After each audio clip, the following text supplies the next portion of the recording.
Is retiring to another country with a lower cost of living something that you should consider? In this video, we will explore this topic, and I will share with you my personal experience in living in Costa Rica.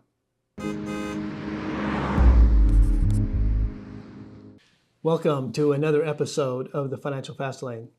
My name is Lane Martinson.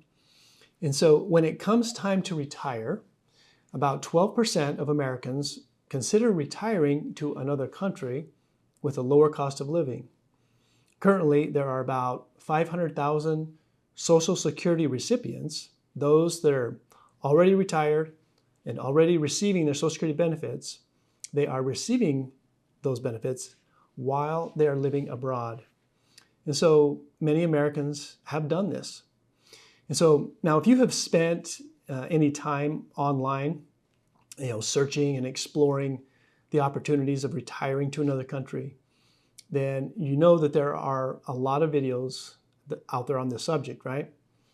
So a common theme on many of these videos is that you can drastically reduce your cost of living and improve your retirement lifestyle by relocating to a country with a much lower cost of living.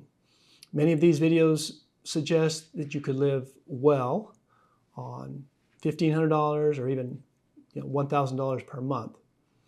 So the Global Retirement Index for 2022, it's published in International Living magazine. It provides a list of the top best countries for retirement. Coming in at number 10 on the list is Uruguay, followed by Spain, then France, then Malta, then Ecuador. Colombia is number 5, Portugal listed as number 4. Then we have Mexico at 3, Costa Rica number 2, and Panama number 1. Now in previous years, Costa Rica has been in the number 1 position, and so it's usually in the top 1 or 2. And so I'm going to talk about Costa Rica specifically because I actually lived there for a period of time. So when you're considering relocating to another country, some of the common questions are, will it be safe? What about the language? Is the language going to be a barrier? What about the legalities and visa requirements? What about healthcare? And what is the real cost of living there? And will I like it, right? Will we enjoy it? And so I'm going to share with you my personal experience in living in Costa Rica, which I hope you will find insightful. And then I will conclude with my suggestions if you are considering moving to Costa Rica or any other country. My wife Tara and I both had a desire for an international adventure with our family. And we had talked about it for many years, and we looked forward to finding a time when we could actually do it. So we have 5 children, and our primary reasons for moving to Costa Rica were, number 1, for our children to really experience another culture and to provide humanitarian service that was meaningful. Second reason was really just we wanted quality family time and to build some unique memories with our kids. And the third was to learn a second language. We really had a desire to do those things, and so we did. Now, when deciding upon which country, we wanted to be somewhere with a similar time zone as the United States, so that it would be easier for me to work remotely. And so that ruled out Europe and a lot of countries.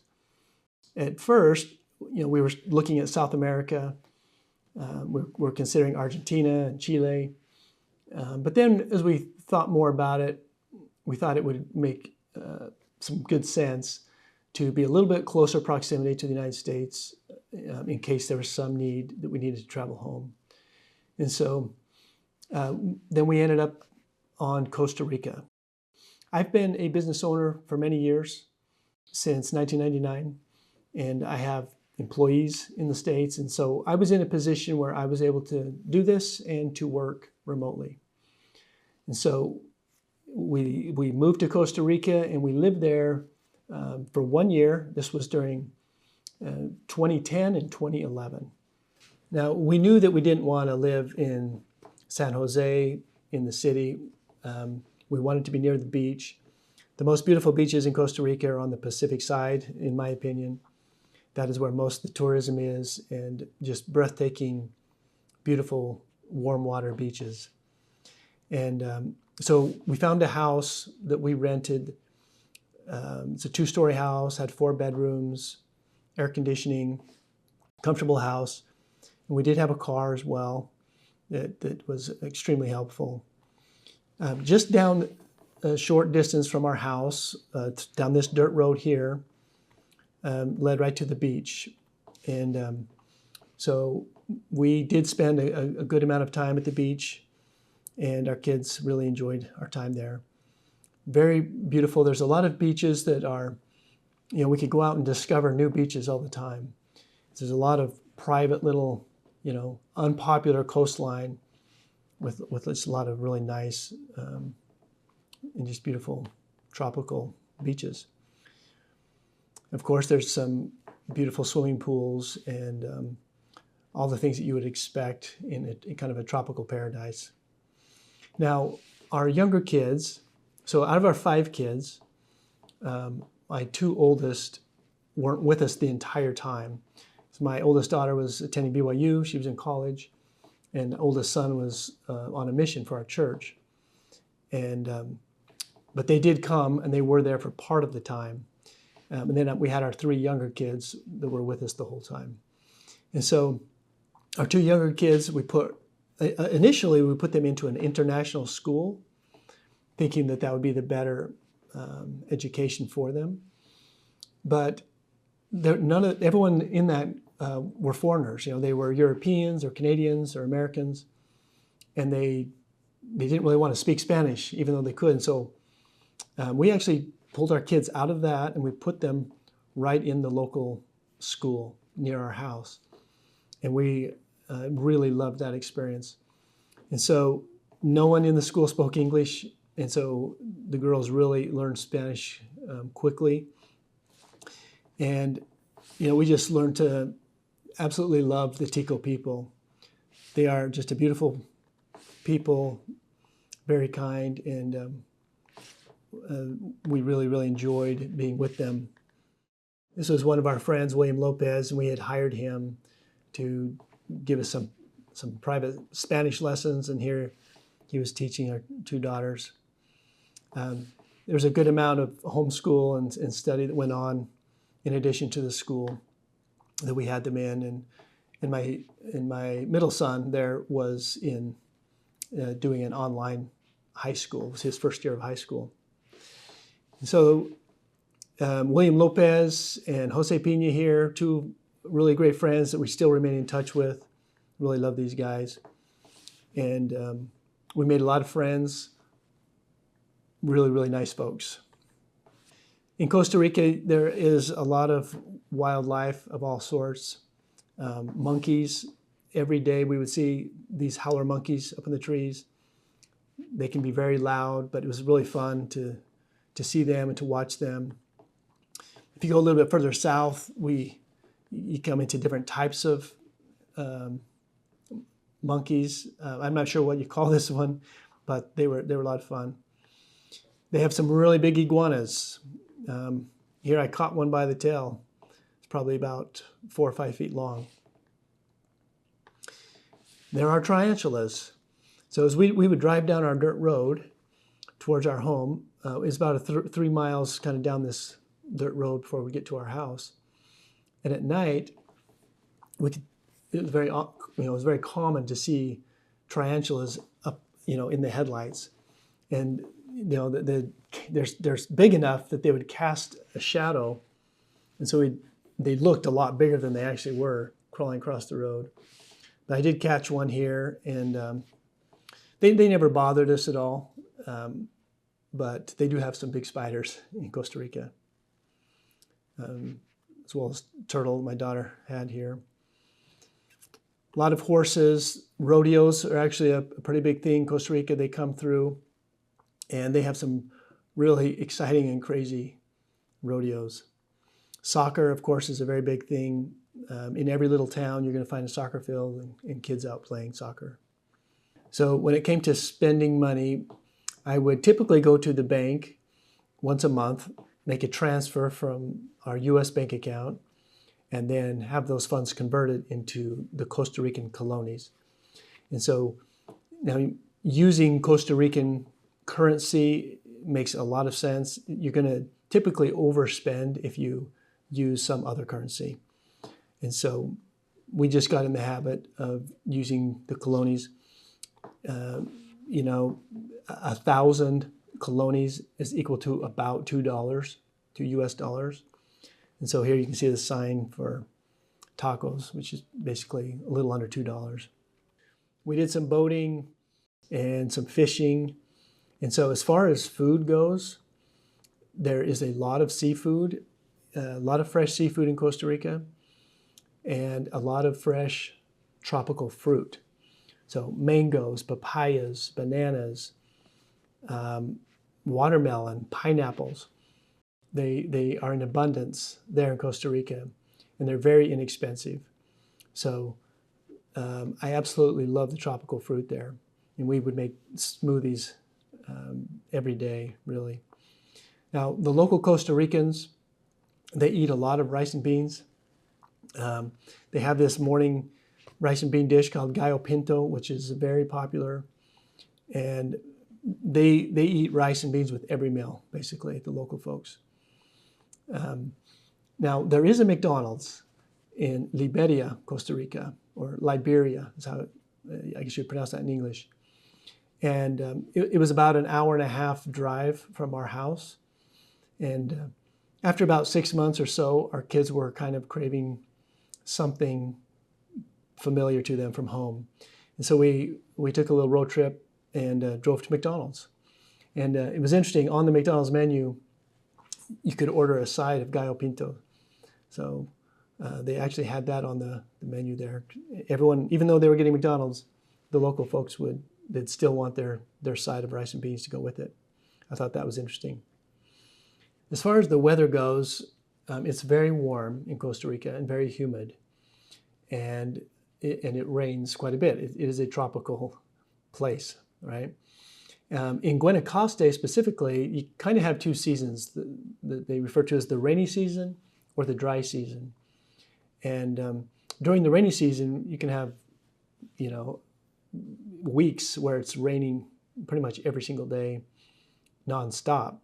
Most days it's going to always have an afternoon shower, but we did not mind it. The rainy season can get really quite muddy, but here my kids having some fun out in the rain. Now, when you get up into the higher mountains of Costa Rica, the temperature is cooler up there. And so it's definitely a more comfortable place if you're going to live long term, but then you're not near the coast. You're a couple hours from a beach, so kind of depending on what you want to do. But there's some certainly beautiful, very secluded areas in the mountains.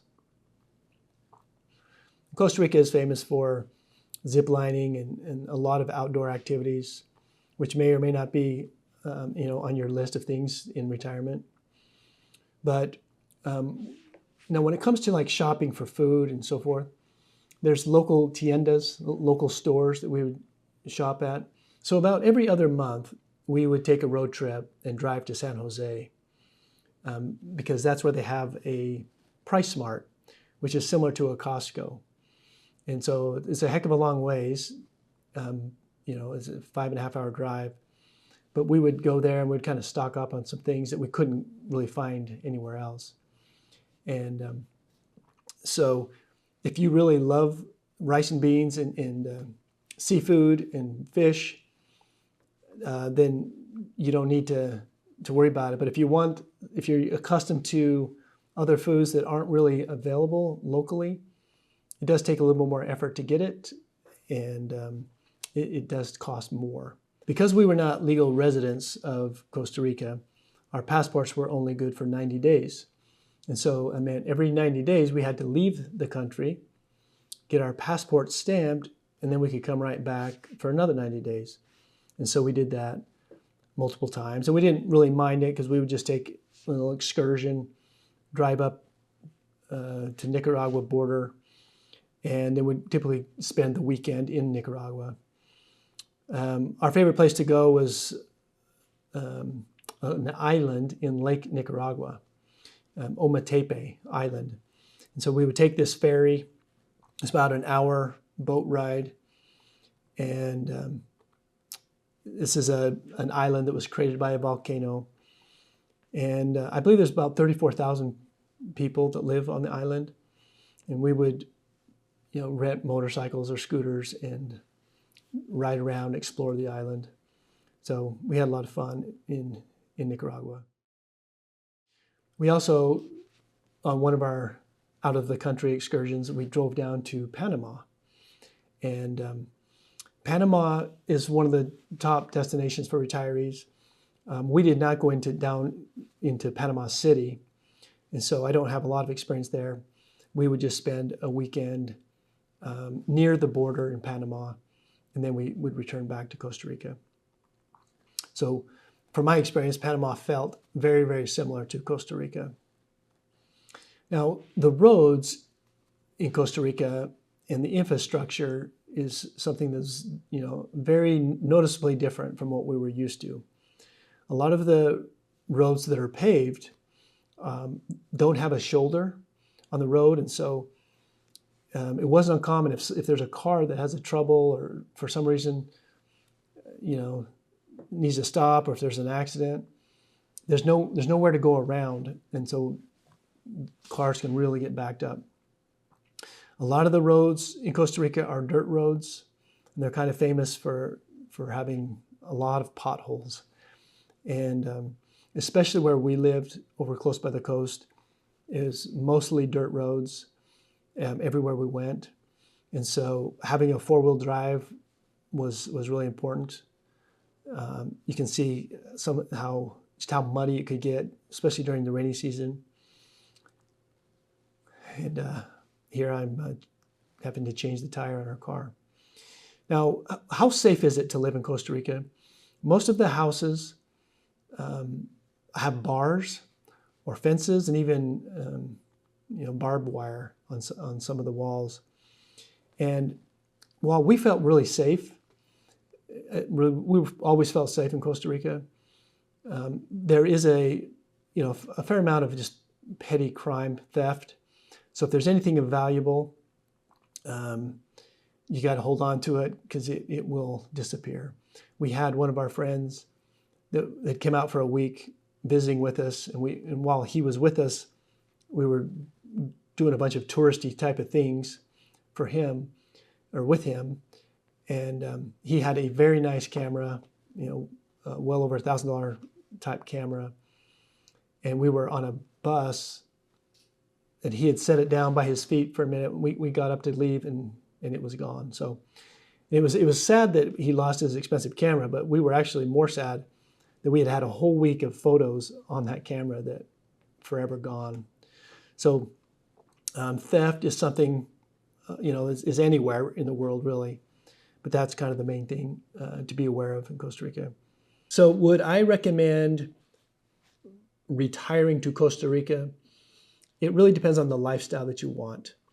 Now, the savings, it's really not there from my experience. We actually spent more than we would spend in the States on a lot of things. Cars and fuel, everything that's imported is more expensive there. And they have an import tax. And so if you want things that are kind of from North America, conveniences and things that you're accustomed to, you're going to pay more for those. If you adopt and really live like some of the local Tico people, and then you can get by on very little. There is widespread poverty in Costa Rica. It is a third world country. I don't know the exact percentages, but most, I would say, don't own a car. They either walk, they ride the bus, or they may ride a motorcycle. There's quite a bit of motorcycles riding around. And even extreme poverty is widespread in Costa Rica. It is a third world country. I absolutely love the people, but the infrastructure is very different, right? The power can go out, and fairly frequently we'd have power outages. Internet access, it's probably better now because this was 10 years ago. But internet, we had pretty good internet, but it was not always great, not always reliable. And so it's a very different culture for sure. I absolutely love Costa Rica, and I love our experience and the people there. But if you want a similar type of lifestyle and you move to Costa Rica, it's going to probably cost you more. That's my experience. If you're seriously considering relocating to another country, you really want to do your homework, make sure it's a good match for you. If you disagree with anything I said, please let me know, or anything that you do agree with. I'd love to hear your comments below, and I'll try to respond to those as I can. So thank you very much, and I look forward to seeing you in the next episode of the Financial Fast Lane.